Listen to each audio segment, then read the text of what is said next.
In this guide, you'll learn how to fix audio unavailable issue on Instagram. Let's get started. First thing you want to do is check for the app updates.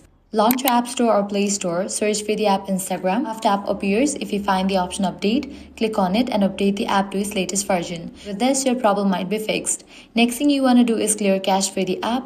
For that, launch your Settings app. Now scroll down, head over to the option General. Navigate to the option iPhone Storage. From the list of apps find Instagram, launch it, click on Offload app and confirm it. This will clear cache for the app. Now click on Reinstall app.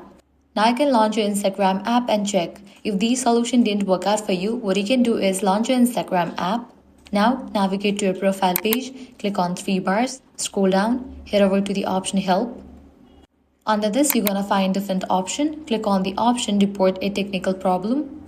Click on the option Report problem without shaking. Click on Don't Include. Now here you will need to briefly explain about the issue that Instagram audio is unavailable and you can send it. With this, Instagram support team will get back to you. And that's it. If this guide was helpful, do not forget to like, share and subscribe.